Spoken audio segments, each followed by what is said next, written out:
Wow, what a nice group. And I love Miami. I love to be with the people. Many of you are not from Miami, but that's okay too. And I'm thrilled to be back in magnificent Florida, Miami, Florida, with thousands of incredible business leaders and true American patriots. That's what you are. We're gathered today on the one-year anniversary of the single most consequential election victory, they say. This is them, this isn't me. I'm a very modest person, I would never say this.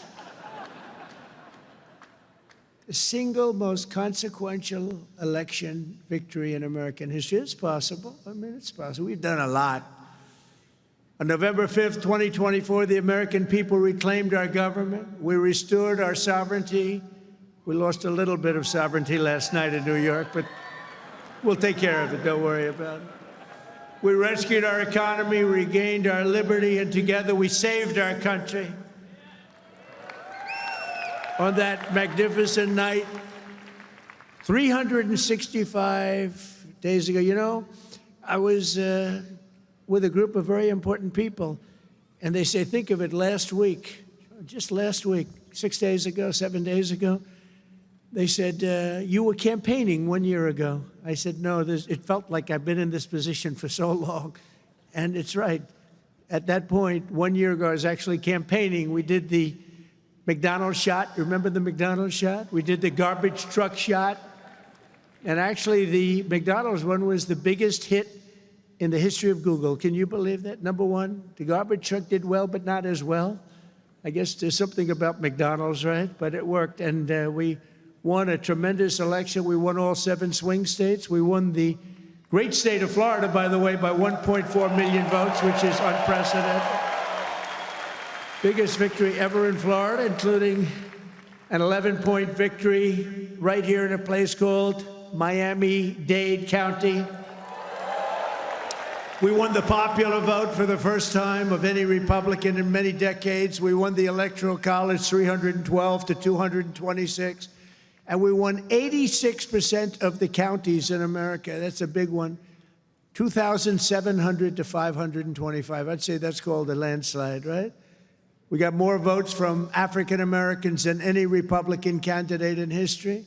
We also won a record share of votes from the incredible Hispanic American community. There might be a couple of us, right? Biggest vote in history.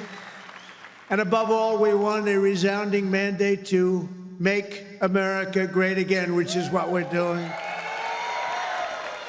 And every day since, I've been fighting to turn the promise made into the ultimate promise kept. We're going to do our job. We have a big job to do. We've done really well. I think it's the best 9 months, they say, of any president, and I really believe that if we can have a few more 9 months like this, you'd be very happy, you'd be very satisfied. But it's been pretty incredible, with trillions and trillions of dollars being poured back into our country by other countries and other places and people. 1 year ago, we were a dead country. Now we're a country that's considered the hottest country anywhere in the world. It's the hottest country. We are now in the hottest country anywhere in the world. And I'm pleased to report that today the United States has the strongest economy, the strongest borders, the strongest military, the strongest friendships, and the strongest spirit of any nation anywhere. We have the greatest economy right now. A lot of people don't see that. But if you look at what's happening with all the factories, AI, auto plants all over the country being built, that if you would have thought about that 2 or 3 years ago, you would have said it was the opposite. They were all leaving. Now they're all coming in. They're all coming back and then some. And I think that we can honestly say, and I think you're going to see it even more so over the next 12 months, that this is the golden age of America. This is the golden age. In the prior 4 years, crooked Joe Biden oversaw less than $1 trillion of new investment in the United States. So in 4 years, less than, think of it, less than 1 trillion. That was not doing too good. In 9 months, I've secured commitments of over $18 trillion, and we're going to have $21 trillion within the first year. So Sleepy Joe did, think of that. In 4 years, he did less than $1 trillion. We're going to have 21 trillion in 1 year. I would say it's slightly better. Slightly, just a little bit better. The stock market is set 40-time all-time record highs, and just recently, record high, record high, record high. All of them, all of the different exchanges. GDP growth in the second quarter was an amazing, almost 4%. And as you know, they said, oh, it'll be 2% or 1%. And it's been really helped a lot by the tariffs. It's been really helped incredibly, because this is really a transition period. We went from a horrible, failed country to a tremendous success. It's a transition, and yet we did almost 4%, triple and even quadruple. Almost every other country anywhere in the world. Think of that. In the third quarter, we're on track to achieve an estimated 4.2, maybe more, who knows. I think if you go a couple of years out, you're going to see numbers like you've never seen, because all of these places that are now under construction, they're being built, they're going to be open, and thousands of jobs, hundreds of thousands of jobs are coming in, even building them. But when they open, that's when you're really going to see the numbers. We're building some of the biggest buildings ever built anywhere in the world. The AI buildings, you know, they can cover, they show displays of them. They can cover the island of Manhattan. They're so big. They literally can cover the island of Manhattan. In 9 months, we've lifted over 600,000 Americans off of food stamps, which is a record. 1.9 million more American-born workers are employed today. Think of that. Almost 2 million American-born workers are employed today, more than when I took office. That's 9 months ago. Can you imagine that? And I tell Republicans, if you want to win elections, you got to talk about these facts, you know. It's really easy to win elections when you talk about the facts. And we have more people working now than at any time in the history of our country. Right now, we have more people working. These are things you have to talk about. It doesn't just happen. You got to tell them. It's wonderful to do them, but if people don't talk about them, then you can do not so well in elections. Wages for workers are rising at the fastest pace in over 60 years. Those are workers, and that's what we love. We love the workers. Since I took office, wages for the typical factory worker are up $1,300. Construction workers' pay is up $2,200, and miners are up nearly $5,000 this year alone. And that's good, because it's not, you know, such an extra cost to the company. It really isn't. Somebody would say, oh, well, it's going to cost more. The fact is that they're doing such business like they've never done. You're going to start seeing numbers coming out very soon that are going to blow your mind. Under Biden, we had the worst inflation in modern history. We had inflation that was so bad, costing the typical family about $33,000 over a period of time. Their policies send food prices up 23. They come in, you know, when I first came in, I was in for 3 days, and one of the fake news members, they're all back there. That's a lot of press. Fake news. They said, egg prices are through the roof. I was there for 3 days, and this maniac, this lunatic person, happened to be a woman. Sir, what are you going to do about egg prices? And they'd gone up like 4 or 5 times. I said, well, you just told me it has a problem. And people weren't buying Easter eggs. Do you believe it? I said, we're buying Easter eggs for the White House, for the egg hunt, the famous egg hunt. But within a couple of months, we got them down. We have a great Department of Agriculture headed by Brooke Rollins, and we did a great job, and we got them down to the level they originally were a long time ago. And we have that in just about everything. And if we don't have it, we get them down. Their policies sent food prices soaring 23%, the Biden policies. And it wasn't him. It was the people surrounding him around the desk. He didn't know what the hell he was doing. Biden. How the hell did that happen? Well, I know how it happened. A rigged election. That's how it happened. Think of the damage done. Although I must tell you, but this is a much more powerful term. I mean, this is a much better term. In one way, it's bad to see how bad people... You're going to see the same thing in New York, by the way. You watch what happens in New York. Terrible. But you're going to see that same thing. And I hope it doesn't happen, but you're going to see it. Gas prices are surging to $5 a gallon. even higher, and mortgage rates skyrocketed by 152%. But under the Trump administration, all of that is changing. Prices are coming down very fast, and we're bringing them back to the beautiful part where you can have, and you can truly say, we're talking about the American dream again. You didn't used to hear that term. You heard it during my 4 years, and then it disappeared. Now you're hearing it again more than ever. Because we had the most successful economy in the history of our country during my first 4 years. We rebuilt the economy, cut the biggest tax cut in history. We had the biggest tax cut in history, the biggest regulation cut in history. That's why we had the great economy. And now the only difference is we're doing better this time. Actually, we're going to have a bigger, better, stronger economy than the first 4 years. And that was the most successful economy in history. Gasoline prices have plummeted to the lowest in 2 decades. We're going to soon see $2 gasoline. Think of that, $2 a gallon. It was up to $4.50, $5. And you know, when you get gasoline and you get oil and gas down, it's so big, it's so massive, the importance of it, that everything else starts to follow. And that's what's happening. Grocery prices are way down, and Walmart just announced that the cost of their standard Thanksgiving meal, this is the greatest. They're wonderful. They come out every year with how much does a Thanksgiving meal cost compared to last year, right? And it always goes up, up, up. It's 40%, 30% more. Is 25% lower than 1 year ago. Isn't that great? That's a big deal, Rima. That's a big deal. I don't know if they care about that in Saudi Arabia, but here it means a lot. We got the princess here from Saudi Arabia. She's got a lot of cash. Serious cash, and she's a great person. So she doesn't care about the price of a turkey is down a little bit, you know, she doesn't have to worry about it. Since March, the price of eggs is down 85%. Energy prices are down, interest rates are down, despite the fact that we have a total nincompoop at the Federal Reserve. It was recommended by one of my real great people, who I'd never spoke to again. And the cost of the typical new mortgage is down by nearly $3,000 a year.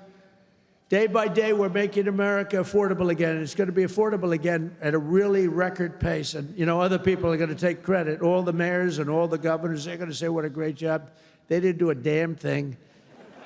Yet as we speak, the Democrats in Congress are trying to put all of this progress at risk and drag us back to the Biden policies of soaring prices, crushing energy costs, massive spending, open borders, let the world come into our country from prisons and from mental institutions, let them pour in, and rampant inflation. That's what Biden gave us, all of those things. With the reckless Democrat shutdown, virtually every Democrat in Congress has voted to hold the American people hostage in an effort to extort hundreds of billions of dollars in new spending. They're demanding free health care for illegal aliens that just came into our country from prisons and from mental institutions, and drug dealers and drug addicts, and they want to give $1.5 trillion in giveaways that would turbocharge rapid inflation again, as they did the first time. You remember that just a couple of years ago, 4 disastrous years we just had. They were the worst years. Meanwhile, the radical left Democrats are causing millions of Americans who depend on food stamps to go without benefits. They're forcing federal workers to go without paychecks, and they're stranding thousands of travelers at the airports. And you understand it, and they understand it. All because they want to return to the failed Biden policies that created, and also Obama policies. I watched him the other day up talking, well, Donald Trump is a mean person. I'm not a mean person.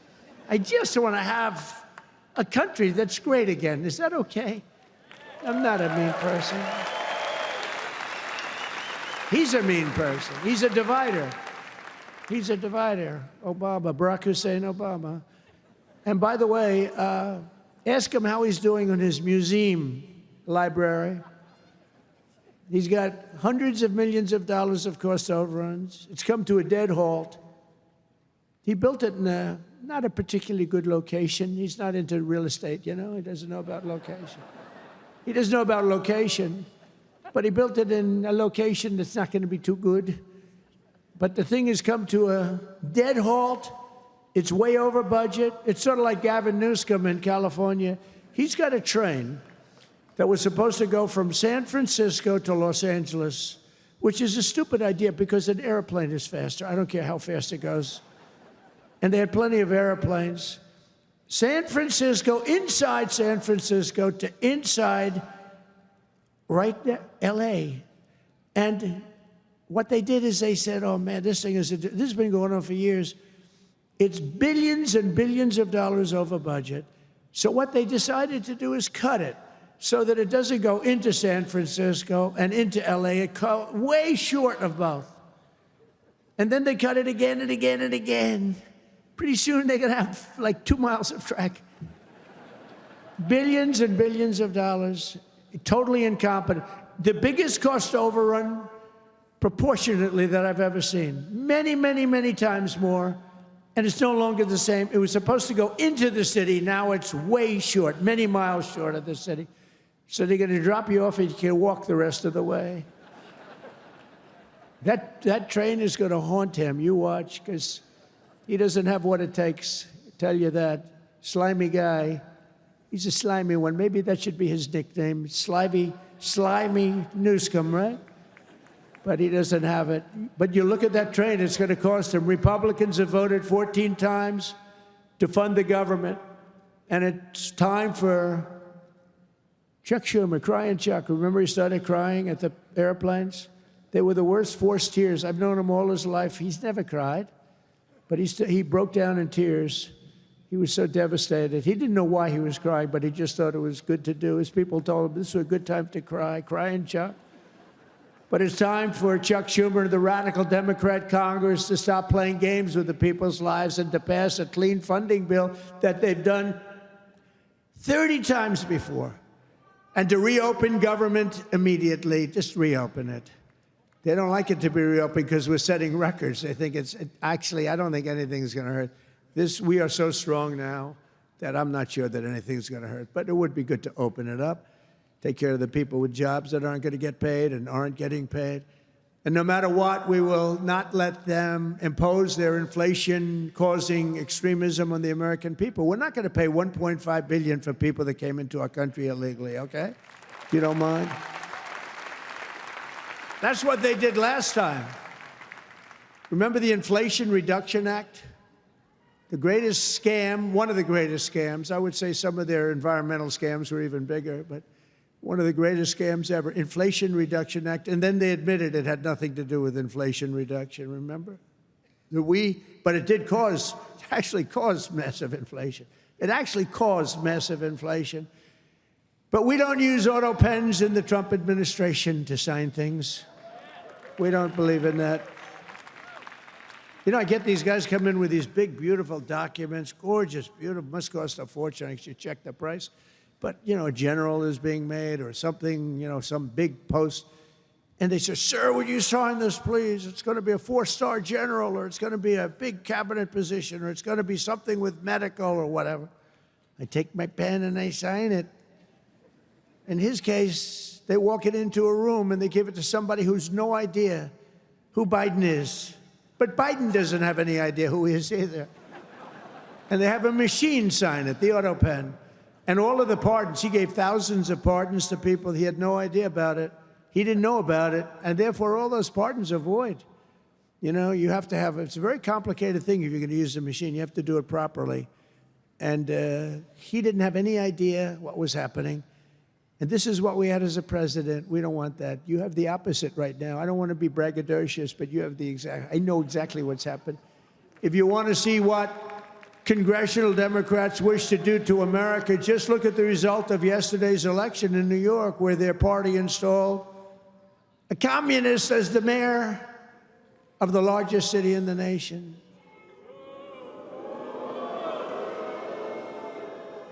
Remember, I've said we will never have a socialist elected to any post in our country. I used to say that, and I was right. We skipped socialist and we put in a communist instead. That didn't work out too well. But as I've warned for many years, our opponents are hell-bent on turning America into a communist Cuba or socialist Venezuela, and you see what happened to those places. For generations, Miami has been a haven for those fleeing communist tyranny in South Africa. I mean, if you take a look at what's going on in parts of South Africa, look at South Africa, what's going on. Look at South America, what's going on.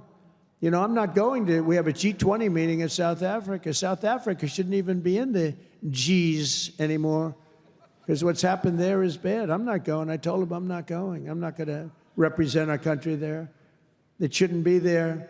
Take a look at what's happening in different parts of South America. Take a look at what's happening in different parts of the world. But now the Democrats are so extreme that Miami will soon be the refuge for those fleeing communism in New York City. They flee. They flee. Where do you live? New York City, but I'm trying to leave because I don't want to live in a communist regime. I hope it works out for New York. I love New York. I love New York. When I left New York for the White House, it was good, except we had, you know, the telltale signs of trouble because we had a guy named de Blasio. Do you ever hear of him as mayor? He goes down as probably the worst mayor in history. Then he went to Harvard to teach government. Do you believe it? They took de Blasio, and they took that mayor from Chicago, the woman, the one that gets her hair done very expensively, right? Beautiful hair. She got beautiful, luxuriant hair. And they took her, and she's teaching at Harvard. They're teaching government. And then you hear about Harvard. We're trying to work a settlement with Harvard right now for about, like, a lot of money. I won't tell you what, but you'll be reading about it pretty soon. Because what they've done to Jewish people and what they've done to others is pretty bad, I'll tell you. It's pretty bad. Going to cost them a lot of money. After last night's results, the decision facing all Americans could not be more clear. We have a choice between communism and common sense. Does that make sense to you? Common sense. It's common sense or communism. And, you know, you take a look back 1,000 years, it hasn't worked. If it worked, we'd be using it, I guess, but it hasn't worked. Our opponents are offering an economic nightmare. We're delivering an economic miracle. We have delivered in 9 months, this is an economic, the biggest investment of funds in a country in history by many times. That's good. They want higher spending for government and illegal aliens. We want bigger paychecks for American workers and American families, and that's what we're delivering. You see that. They stand for crime and chaos and corruption. We stand for law and order and justice. Also, strong borders. Boy, do we have strong borders. They put America last. We put America first. We put America first. And as long as I'm in the White House, the United States is not going communist in any way, shape, or form. We'll stop it. We're going to stop it. Stop this nonsense. You know, I said they were voting last night. You can have a communist or a thug. A communist, and they took the communist, you know. It's pretty amazing. We could have done a little better in terms of candidates.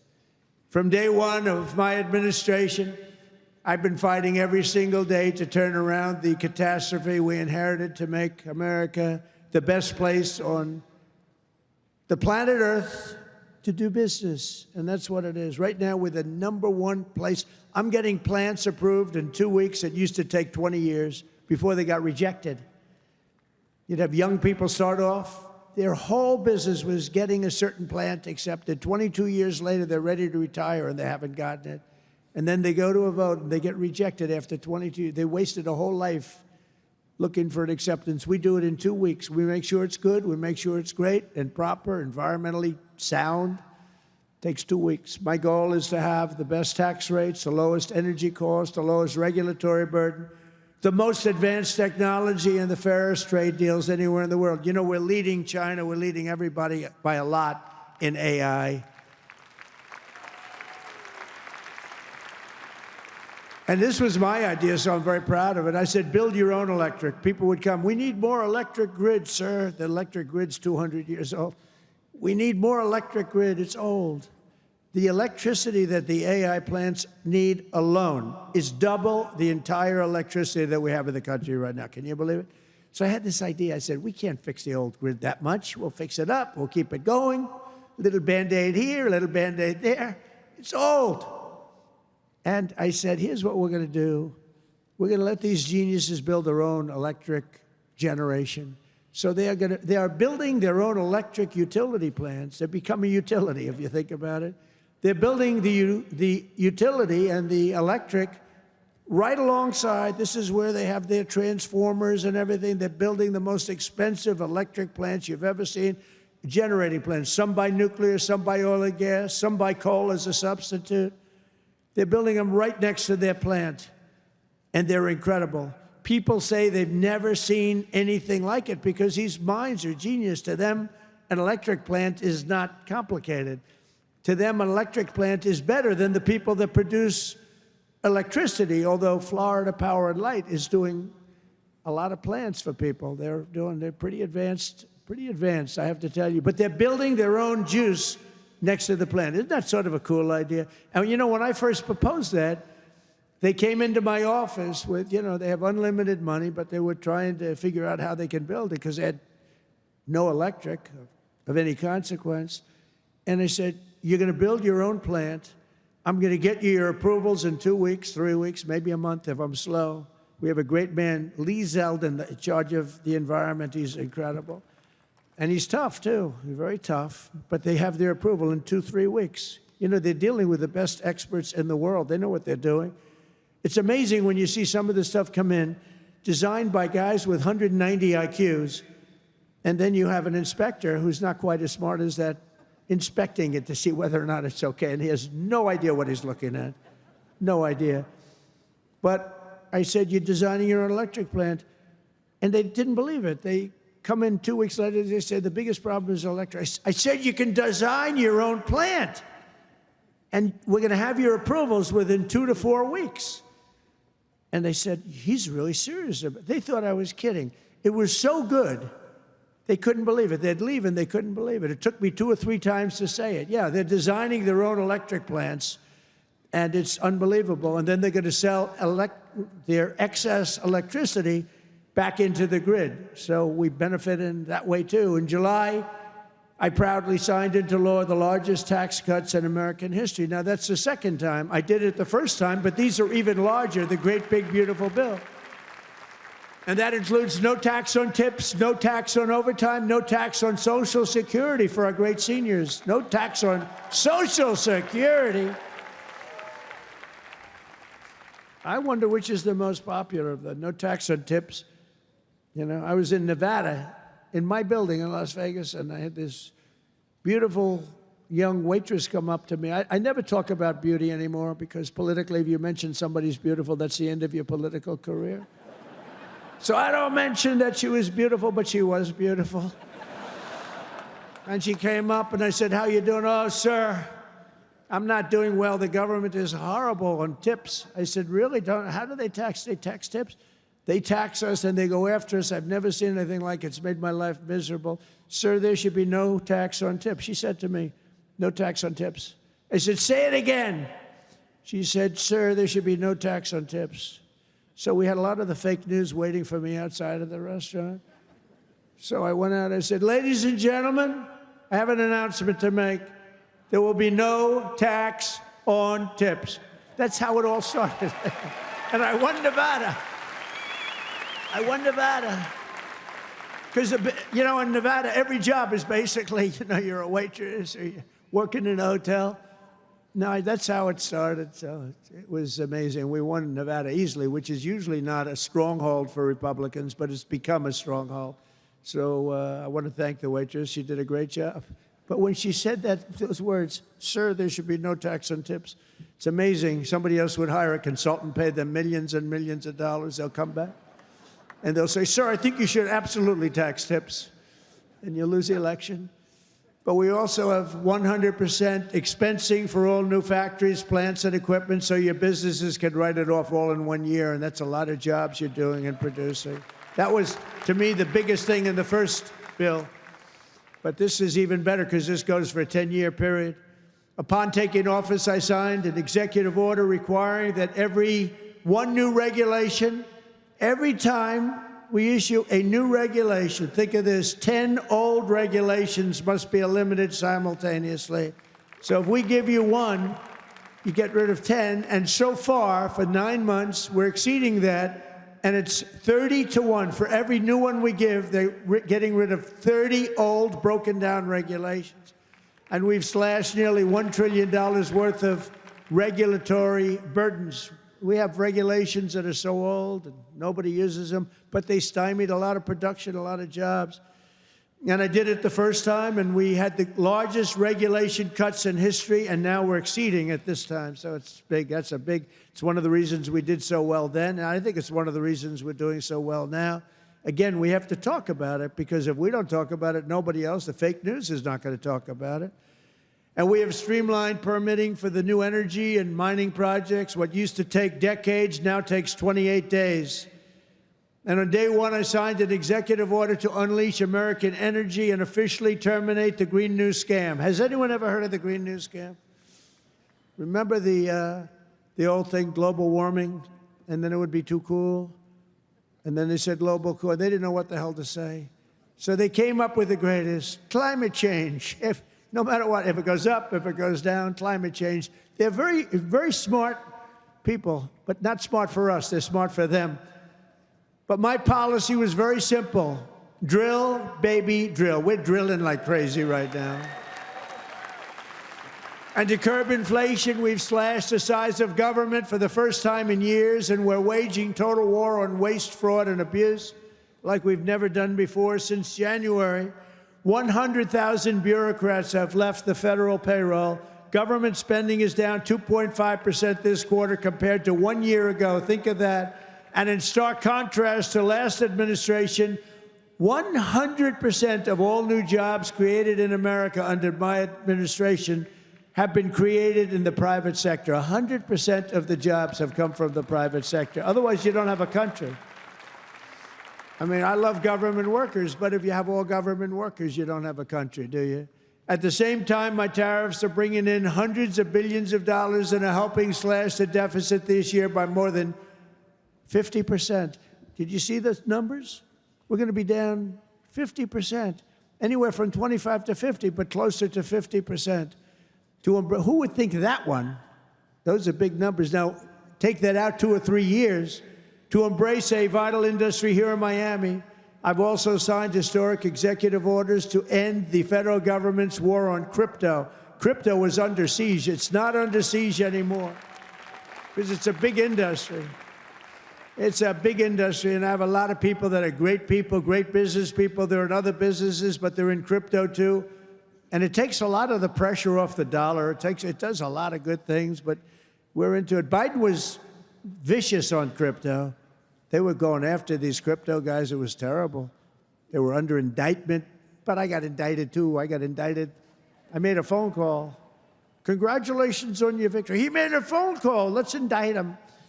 These people are the worst. Then they say, he's gone after Comey. They indicted me. They impeached me. They did everything. It's unbelievable. Who the hell else could have taken that? Do you guys know anybody else that could have taken it? I don't think so. A lot of people say, you're the only one could have taken that. I don't know if that's true, but there aren't too many. We're making the United States the Bitcoin superpower, the crypto capital of the world, and the undisputed leader in artificial intelligence. We're leading China by a lot. And don't forget, if we don't do the crypto properly, China wants to do it. They're starting it, but they want to do it. Other countries want to do it. If we don't do it, it's a big industry. We're honored to be joined today by a man who has been a true champion for many of these bold policies. He really has. He's been a great guy. He was a little late in his endorsement of me, I'll be honest with you. He endorsed me. You know, these guys that endorsed me after I won, I don't know. Sir, I'd like to endorse you. No, I won the election. Nah, he's a good man, actually. I've known him a long time. He's helped turn the area into one of the hottest markets in the country and one of the greatest cities in the world. Miami Mayor Francis Suarez. Please, Francis, come up, please.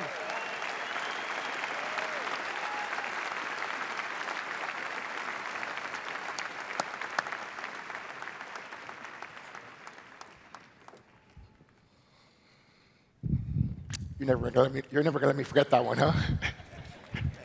Thank you, my brother. Thank you, Mr. President. Just a little shorter. Oh, it's truly a great honor to be here with you this afternoon and to have you here once again in the great city of Miami. Your leadership and your vision have shaped not only our nation, but also the future of our city. Miami's success today is rooted in the values that are deeply American: opportunity, freedom, safety, and innovation. These are values that you have championed with conviction, and they are the same values that have made Miami a symbol of what's possible.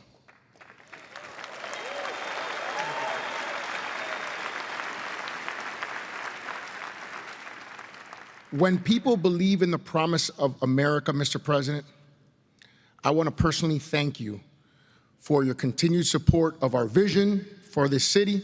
It was an honor to stand beside you in the Oval Office when you announced the next year's G20 right here in the city of Miami.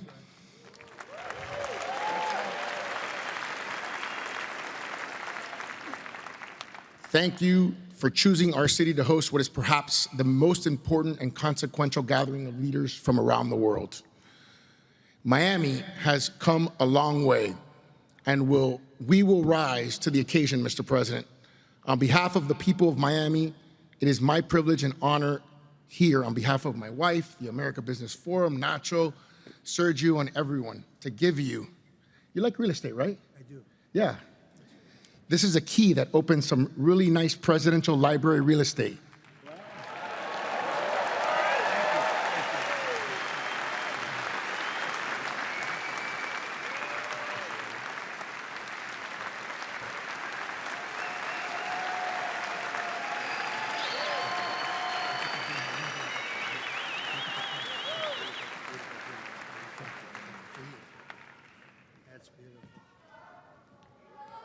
Thank you. Thank you very much, Francis. I appreciate it.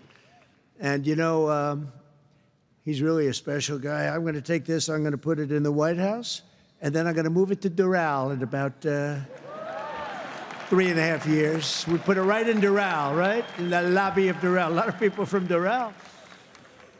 Well, thank you. That's a great honor. I also want to thank a man who's been unbelievable in terms of Israel and so many other things. You know, he was a great real estate developer. He had a great personality, and you need a personality for this. And I said, he's just as good as there is, and he's done so well. And you look at what's happened with Israel. We have peace in the Middle East. Can you believe it? Peace in the Middle East. And he's special envoy Steve Witkoff. Steve, where are you, Steve? Wherever you may be. Where are you? Steve, thank you. What a job you've done. Thank you very much. What a job he's done. That guy's got that personality. Now, I wanted a deal maker, but, you know, a lot of deal makers don't have good personalities. You end up in a war. They make the deal, but you end up in a war. This guy, everybody loved him for years. I've known it. And he was the right guy for the job. Peace in the Middle East. 3,000 years. They've never had peace in the Middle East. We're going to have it, too. We're doing well. Just keeps going along, and we just had a meeting. It's even more and more so, and so many people in this room are very much into Israel and the Middle East, and it's been amazing what we've been able to do, and you've done such a big part of it, along with a very special young genius named Jared Kushner, who helped you so much. Stand up, Jared. And he's the father of the Abraham Accords, right? He's the father of the Abraham Accords. And by the way, my granddaughter, Arabella, would you stand up, Arabella? She looks so great. I said, how are your marks in school, Arabella? Grandpa, I have all A's and A pluses, you know that. Like it was a stupid question I asked her, right? We're proud of you, Arabella. Jared, thank you. What a great job. And we have a lot of people joining now the Abraham Accords. And hopefully we're going to get Saudi Arabia very soon, but I'm not saying that. I'm not lobbying. No, but we have a lot of people. We have a lot of people that are coming aboard. You know, the key was when we took out the nuclear capability of Iran, all of a sudden everybody said, wow, That was nice. They've been wanting to do that for 20 years. Saudi Arabia's ambassador to the United States, Princess Rima, thank you very much. Please stand up. Thank you. Thank you. Thank you very much. Say hello to everybody. Okay? Say hello to a great group of people in Saudi Arabia. Thank you. Stephen Miner, Mayor of Miami Beach. Stephen Miner. Where is Stephen? Thank you, Stephen. Thank you. Good job you're doing. Excellent. Thank you, Stephen. The Mayor of Coral Gables, Vince Lago. Vince Lago. Thank you. Thank you. Great job, Vince. The Mayor of Doral. I love Doral. And I like this woman a lot. Christy Fraga. Christy. Where's Christy? Thank you, Christy. I like Doral.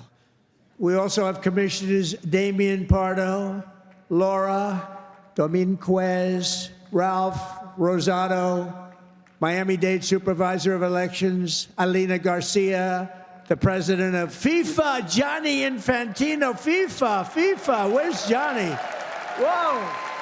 Johnny, my boy. I didn't know he was going to be here. He's big stuff. And the world, look, you know, Johnny and I worked the deal originally, and it looked like I wasn't going to be president because it was in this term, right? So when they rigged the election, I said, oh, man, I have to run again because I want to be president when they have the World Cup, right? And look what happens, Johnny. I'm president when we have the World Cup. It wasn't supposed to be that way.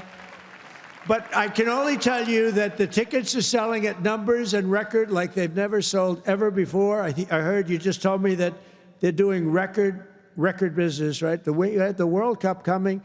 Think of it. We have the World Cup coming. We have 250 coming, and we have the Olympics. 250 is 250 years of age. And we have UFC at the White House, by the way, on June 14th. That's going to be at the White House. That's going to be a tough ticket. That's UFC. But we have, think of it, Johnny is there with FIFA, and we have the Olympics. We have it all coming. It's all this thing. I'm glad I'm sort of happy the way things worked out, you know? It's turned out to be as good as it could be. I think we've made more progress than we ever could have made in the second term. I think this is really more progress being made. We also have Formula One CEO Stefano Domenicali, and where's Stefano? Very good. That's big stuff. We have a lot of big people here today. We also have a gentleman who called my election successfully. He said, and Donald Trump will be the next president of the United States. Got a great voice. Brett Baer. Where's Brett Baer? Brett Baer. Where is he? And his son is with him, Paul. Paul's a very good golfer, so is Brett. Thank you, Brett. He's doing an interview with me right after the... Oh, is that Paul? Stand up, Paul. Paul, did we take your father easily in golf? Tell me, huh? That was easy, right? Get ready. We'll do it again. Thank you very much, Paul. You look great. Also, I want to thank your two great senators, Ashley Moody and Rick Scott. And, you know, I just left them. Believe it or not, I had a meeting with all the senators this morning. I gave them my vision because, frankly, it's always nice to have good vision. And they are two terrific senators, and they're in Washington working hard, and they were going to come. And I said, do me a favor, stay back and work on the things you're working on. They're working on really things. And Ashley is in the election. Rick just won his election. They're two great senators that you have right here in Florida. So that's really good. And they're working to make America great again. So I said, stay back in Washington. Together with many of the people here today, we've achieved more in 9 months than most administrations achieve in 8 years. It's true. We've really done a lot. We inherited the worst border in history, and within a matter of weeks, we turned it into the strongest border anywhere in the world, and they have some pretty strong borders, but we have literally no people coming through. They do come in. They come in legally. You know, we want people to come in. We want to make it real easy for them, actually, but they come in legally. So you have to know that. We just don't want criminals coming in. We don't want people from prisons. We don't want prisons dumped into our country like Venezuela did. They emptied their prisons into our country. We don't want that, right?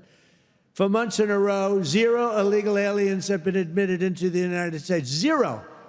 They actually announced it. This is an official zero. Remember when Biden said, I have no control over the border? Millions of people pouring through, not people that you could look at them, not that we discriminate. You could look at them and say, these are not going to be perfect for our country. They were rough people that they let in. They had 11,888 murderers, 50% of which murdered more than one people. We don't want them. We're getting a lot of them out. Hopefully we're going to soon have all of them the hell out of here. Either out of here or we have to put them in jail because they're so dangerous. Some are so dangerous we don't want to bring them out. We'll just make sure they never come back in. But this is what they were putting in our country, and it's a disgrace. On day one, I signed an executive order to designate the drug cartels as foreign terrorist organizations. We had a big, strong, positive number come out just recently. The drugs coming into our country are way down. I'll tell you where they're really way down is drugs coming in through water. People are saying, no thanks. I don't think I want to ride in that boat today, please. We want you to take these drugs into the United States. You know what? I think I'll take a pass, sir. The drugs coming in by border are not much. Every boat that we hit kills, think of this, if it gets through, kills 25,000 Americans plus, but 25,000 Americans. Every time we hit a boat, we save 25,000 lives. Got to look at it that way. And we're arresting and removing thousands and thousands of dangerous gang members, MS-13, Tren de Aragua, all these gang members are being thrown the hell out of our country. And if you look at Washington, D.C., it's now a safe community. We're in Memphis, and within 2 weeks, all of a sudden, it's like a safe community. It's really made unbelievable progress. And we're blowing up cartel terrorists. We're blowing them up linked to the Maduro regime in Venezuela and others. Look, it's not just Venezuela. But a lot of things are coming in. Look, Venezuela emptied their prisons into our country. Nobody wants that. They emptied their prisons into our country. We're liberating our cities from the scourge of violent crime, making our country safe and beautiful again. We're starting in our capital, Washington, D.C., which right now you can walk through the middle of Washington. You have no problem. 6 months ago, that wasn't the case. 1 year ago, it was a disaster. But law enforcement, our military has done an incredible job, actually. It's a safe, very, very safe city again. And it's been beautified. We're putting new medians in. We're covering the roads with nice, clean, beautiful asphalt. We're redoing the grass in the parks. It's really becoming beautiful again, and it's safe. We don't get calls that, think of it, call to the parents, your son, sir, has been killed. He came to see the Lincoln Memorial, and he's dead. No, that's not happening anymore. We run it tough. We run it very tough. Sometimes you have to be a little tough to get rid of. These are thugs. These are bad people. We're bringing them the hell out of our country where they came from. We renamed the Department of Defense to the Department of War. And well, if you think about it, after the Second World War, they changed it to defense, right? So we won the First World War. We won the Second World War. We won everything in between and everything before, never lost a war. We still don't lose wars. Sometimes we don't fight to win. You know, we'll stay around the country for 15 years, just bomb the hell out of everybody, make everybody miserable. Nobody knows why we're there, you know, the wars that never end. But we made it clear that the days of political correctness in our military, they're over. We don't want to get into wars. I rebuilt the military. We have the strongest military by far in the world. We make the best equipment, the best missiles, the best rockets, the best everything. We redid our nuclear. We're the #1 nuclear power, which I hate to admit because it's so horrible. It's such a horrible situation if it ever has to be used. Russia's second. China's a distant third, but they'll catch us within 4 or 5 years. They want to catch us, and they'll be able to catch us. And we're maybe working on a plan to denuclearize the three of us, so we'll see if that works. But we have the strongest military anywhere in the world by far. We're investing $1 trillion in the United States Armed Forces this year. It's the biggest amount we've ever invested, and the spirit of service members is soaring like never before. We used to have recruiting shortages a year ago. You remember, you couldn't get people to join our military all around the world. You couldn't get them to rejoin. You just couldn't, no matter what you do. That we were way short. Now you can't get into our military. The waiting list, you have waiting lists to get into our military because we have spirit in our country.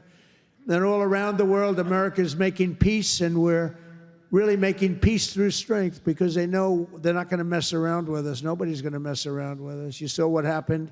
We made a deal with China last week, and we made a deal with Japan last week. We made a deal with Malaysia. They helped us so much. All great economic deals, all great. Great for everybody. In 8 months, I ended 8 wars, including Kosovo and Serbia, the Congo and Rwanda. That was going on for a long time. Pakistan and India. You know, I was in the midst of a trade deal with both of them. And then I read on the front page of a certain newspaper, I said, I don't want to mention the newspaper because it's usually fake news, but I heard they're going to war. 7 planes were shot down. An 8th was really badly wounded. But 8 planes were shot down, essentially. And I said, this is war. And they were going at it. And they're 2 nuclear nations. I said, I'm not going to make any trade deals with you guys unless you agree to peace. No way, this has nothing to do. I said, it has everything to do. Your nuclear powers. I'm not trading with you. We're not making any deals with you if you're at war with each other. A day later, I get a call. We've made peace. They stopped. I said, thank you, let's trade. Isn't that great? Tariffs did that. You know what? Tariffs. Without tariffs, that would have never happened. Israel and Iran, Egypt and Ethiopia, Armenia and Azerbaijan, and Cambodia and Thailand. All of them were in war, starting war. Some of the wars were 32 years old. One was 38 years old. Amazing. They tried to, President Putin, I spoke to him 2 weeks ago, and he said, on the one, he said, we've been trying to settle that war for 10 years. We weren't able to do it. You got to settle. I got some of these things settled in an hour.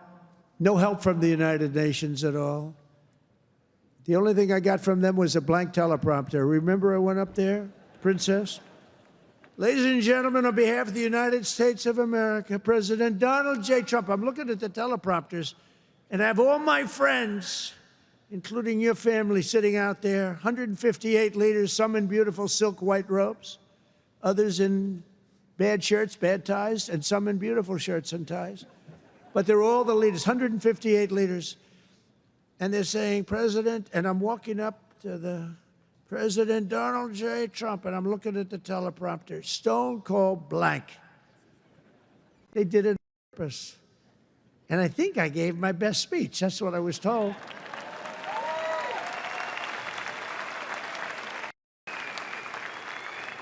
But it still wasn't a great feeling. I'm walking up very slowly. You know, I'm 20 feet. I'm trying to walk slowly because I see it's not working. They're dead. They did it on purpose. But it worked out okay. Not great people. Most important of all, for 4 weeks ago, and this is very important, we brokered the historic peace deal that ended the war in Gaza. And it's a serious end, too. You know, I read a lot of people, oh, it's very tenuous. Jared and Steve, I don't think it's tenuous. Do you? I hope it isn't, because otherwise I'll have to cross it off. I'll have to say I only ended 7. But that was a tough one, right? That was a tough one. But there's nothing tenuous about it. It's a serious end. Gaza has been a disaster for so many years, and I think it's an end. I think you're going to see some tremendous things happening. We just had a meeting just before I got up, and some great things are happening. And with Israel and peace in the Middle East, it's amazing, actually, what they've done. And what you two guys have done have been incredible. True. On day 1 of my administration, I signed an executive order to slash federal funding for any school that pushes critical race theory or transgender insanity on our youth.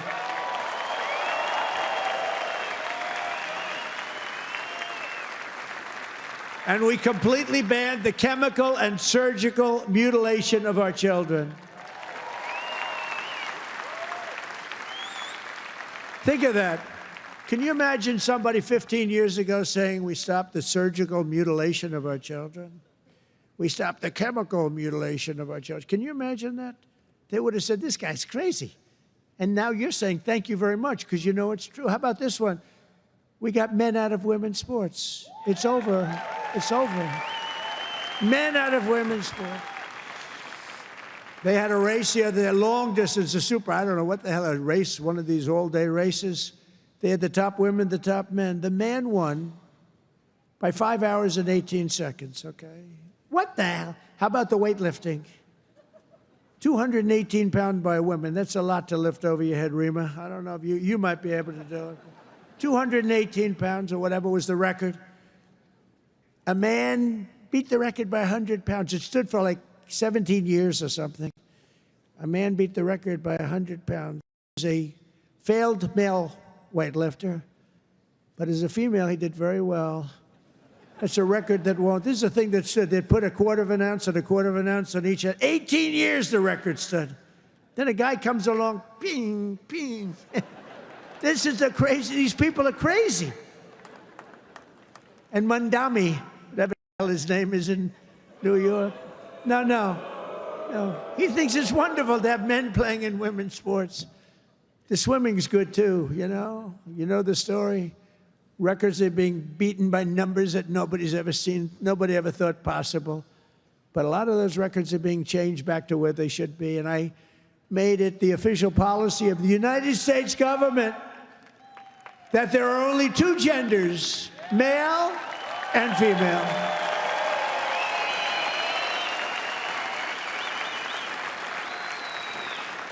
And we're restoring the name of a great president, William McKinley, to Mount McKinley, the beautiful Alaska mountain I renamed. Think of that. They took the name of McKinley. He was a great president.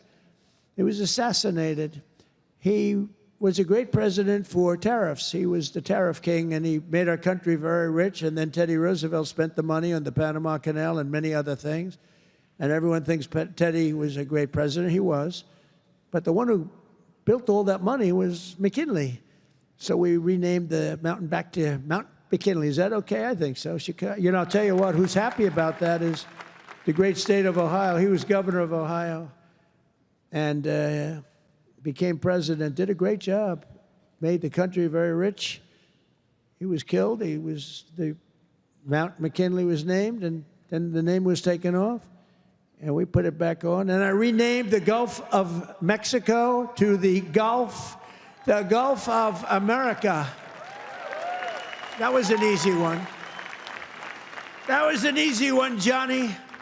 That was easy. You know, look, we have 92% of the shore. I used to say when I was a child, I'd say, how come it's called the Gulf of Mexico? It's mostly America. You know, all the way, it wraps around Florida, all the way up. It's 92% of the shoreline. I said, I think to me it's the Gulf of America. Little did I know I'd have the chance to do it. I did it very quickly. For years, our country was run by radical scoundrels and far-left bureaucrats who created one catastrophe after another, wrecking our economy, erasing our borders, and surrendering America's power and standing all over the world. But after just 1 year since that glorious election, I'm thrilled to say that America is back. America is back. Bigger, better, stronger than ever. And in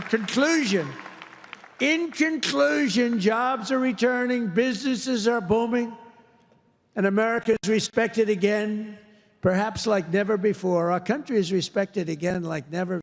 Laughing at our country. We had a guy who couldn't walk up a flight of stairs, kept falling. It's very embarrassing. You know, at Air Force One, I go, sir, would you like the stairs or the long? I say, give me the long every single time, please. The short ones, they call them the children's stairs. I don't want the children's stairs. Doesn't look so good coming out of the children's stairs. Now, if the weather's bad, it's okay, right? If you don't mind. But the communists, Marxists, socialists, and globalists had their chance, and they delivered nothing but disaster. And now let's see how a communist does in New York. We're going to see how that works out. And we'll help them. We'll help them. We want New York to be successful. We'll help them a little bit, maybe. For all of these failed and discredited, really discredited if you think, ideologies of the past, their day is over, their grip is broken, and their time is absolutely done. The golden age of America has begun, and we are just getting started. It's a golden age like you've never seen before. From the steel mills of Pittsburgh to the oil wells of Houston, from the car plants of Detroit, and those car plants are pouring into our country, to the coal mines of West Virginia. Those coal mines are opening up one after another. Clean, beautiful coal. You're not allowed to use the word coal unless you say, in my administration, unless you use 2 words before it. Clean and beautiful. Biden would say, unless you use 2 words before it, here you go, clean. He said, what happened to the other word? Remember those things? He'd say 3 words and mean 2. But the West Virginia mines are doing unbelievable now. Wyoming is doing unbelievable. It's clean, beautiful coal. And from the bright lights of Las Vegas to right here in beautiful Miami, America is proud. America is confident. America is growing and successful. America is a great nation again. We're a great nation again. It's happened faster than I thought. I'll be honest again. We're respected by everybody. We are really, you see the way I get treated. I get treated that way. I guess a little has to do with me, but a lot has to do with the fact that I'm representing this country. America is respected again. America is a great nation again. The American dream is surging back to life, and we will never let the American dream die. Together we will make our country stronger, richer, safer, freer, and greater than ever before. And every day my administration will fight, fight, fight, and America will win, win, win. I want to thank you, Miami. I want to thank you, Mr. Mayor. I want to thank everybody for being here. God bless you, and God bless America. Thank you very much. Thank you, everybody.